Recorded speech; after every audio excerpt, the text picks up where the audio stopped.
ദശകം 4 ശ്ലോകം 5.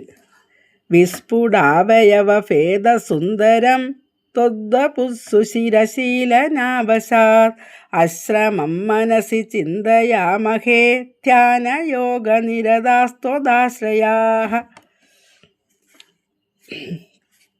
വിസ്ഫുടം അവയവ ഭേദസുന്ദരം, മനസ്സിൽ വളരെ വ്യക്തമായി തെളിഞ്ഞ, വിസ്ഫുടം തെളിഞ്ഞു വന്ന, അവയവഭേദസുന്ദരം അവയവങ്ങൾ തെളിഞ്ഞു മിന്നുന്ന സുന്ദരമായിട്ടുള്ള, ത്വത് അപു നിന്തിരുവടിയുടെ ശരീരത്തെ, സുചിരശീലനാവശാൽ വളരെ നേരത്തെ അഭ്യാസം കൊണ്ട് തെളിഞ്ഞു വന്ന രൂപത്തെ, അശ്രമം ഒരു പ്രയാസവും കൂടാതെ, മനസ്സി ചിന്തയാമഹേ മനസ്സിൽ ചിന്തിച്ചോളാം, ധ്യാനയോഗ നിരത സ്തുതാശ്രയ ധ്യാനയോഗത്തിൽ മുഴുകിയിട്ട് അങ്ങ് മാത്രം ആശ്രയമായിട്ടുള്ള ഞങ്ങൾ മനസ്സിൽ ധ്യാനിച്ച് ഇരുന്നു കൊള്ളാം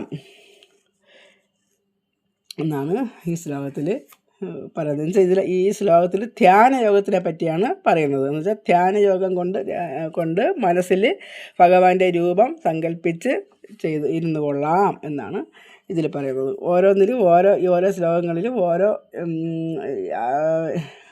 യോഗങ്ങളെ പറ്റിയാണ്, യോഗാഭ്യാസങ്ങളെ പറ്റിയാണ് പറയുന്നത്.